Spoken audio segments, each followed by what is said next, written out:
Drama serial सुन मेरे दिल की आने वाली एपिसोड में आप सभी लोग देखने वाले हैं कि दानिया के साथ वापस जाने के बाद अब अमार और सदफ के दरमियान गलतफहमियां पैदा होना शुरू हो जाएंगी। अमार सदफ और बिलाल अब्दुल्ला को लेकर छोटी छोटी बातों पर सदफ को इल्जाम देना शुरू कर देगा। जब अमार इस बारे में हमशा से बात करेगा कि उसे बिल्कुल पसंद नहीं है कि सदफ उसके सामने बिलाल अब्दुल्ला का जिक्र भी करे और उससे लगता है कि उसने मुझसे शादी तो कर ली है लेकिन उसके दिल में सिर्फ बिलाल अब्दुल्ला है। अब हमशा भी दोहरा खेल खेल जाएगी यहाँ पर। बजाय इसके कि वो अमार की गलतफहमी को दूर करे, वो उल्टा अमार के शक को और भी ज्यादा यकीन में बदल देगी और अमार से कहेगी कि जाहिरी सी बात है, बिलाल अब्दुल्ला जैसा शख्स जिस तरह चालाकी से चाल चल रहा है ना, उसका असर तो सदफ पर होगा ही। और जिस तरह सदफ दिन ब दिन बिलाल अब्दुल्ला से मुतासिर होती जा रही है, कहीं ऐसा ना हो कि सदफ तुम्हें छोड़ ही जाए। इसलिए तुम सदफ की ये नौकरी ही छुड़वा दो ताकि सदफ और बिलाल अब्दुल्ला का आमना सामना ही ना हो। अब अमार हमशा की बातों को सीरियस ले लेगा और जाकर सदफ को हुक्म देगा, उसको ये ऑर्डर देगा कि तुम नौकरी छोड़ रही हो। सदफ भी अमार का बिगड़ा हुआ लहजा देखकर गुस्से में आ जाएगी और दोनों की लड़ाई हो जाएगी। अब सदफ अमार से कहेगी कि मैं सोच भी नहीं सकती थी कि तुम इतनी छोटी सोच के मालिक निकलोगे अमार। लेकिन अमार कहेगा कि बस मैंने फैसला कर लिया है, तुम सुबह से ऑफिस से रिजाइन करोगी। तुम्हें चाहे उससे मोहब्बत हो या ना हो, लेकिन वो तो तुमसे मोहब्बत करता है ना, इसलिए मुझे अब तुम्हारा बिलाल अब्दुल्ला के ऑफिस में काम करना ठीक नहीं लगता। तुम मेरी बीवी हो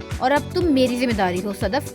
अब सदफ कहेगी कि शायद तुम भूल रहे हो शायद कि मुझ पे मेरे भाई और मेरी माँ की जिम्मेदारी भी है, इसीलिए मैं ये नौकरी नहीं छोड़ सकती जब तक जावियार की पढ़ाई मुकम्मल नहीं हो जाती और वो कुछ बन नहीं जाता। रही बात बिलाल अब्दुल्ला की मुझसे मोहब्बत की, तो दानिया भी तो तुमसे मोहब्बत कर दिया है, मैंने तो कभी तुम्हें उसके साथ नहीं सोचा, इसलिए तुम भी अपनी सोच को ना थोड़ा बड़ा कर लो। और ये कहकर सदफ वहाँ से चली जाएगी। सदफ की इस बात से अमार के जहन में एक और बात जन्म लेगी कि वो दानिया के जरिए सदफ को तंग कर सकता है और उसे जानबूझ के तकलीफ पहुँचाएगा ताकि सदफ को भी उस चीज का एहसास हो जिस चीज से वो गुजर रहा है बिलाल अब्दुल्ला को लेकर। लेकिन उसे क्या अंदाजा कि वो ये सब कुछ करके अपने लिए ही मुसीबत खड़ी कर लेगा, क्योंकि सदफ उसे एक दो बार आराम से समझाएगी और फिर जब वो बाज नहीं आएगा तो सदफ अमार को छोड़कर अपनी माँ के घर चली जाएगी और जाकर सब कुछ अपनी माँ को बताएगी। अब सदफ की माँ उसे समझाएगी कि बेटा हर कोई निभाने वाला नहीं होता, ये बात तुम्हें अब अच्छे से समझ तो आ गई होगी। जिस इंसान को तुमने हमेशा गलत समझा और उसके ऊपर अमार को फौकियत दी, असल में वो शख्स तुम्हारे शौहर से 100 गुना बेहतर निकला। और अब सदफ को भी अपनी माँ की बातें सुनकर काफी अफसोस होगा कि उसने बिलाल अब्दुल्ला जैसे हीरे को छोड़कर ऐसे घटिया इंसान को चूज किया है, कम ज़र्फ। तो नेक्स्ट एपिसोड बहुत ही मजेदार होने वाली है। आप लोग चैनल को सब्सक्राइब करना ना भूलिएगा और वीडियो को लाइक और शेयर कर लें।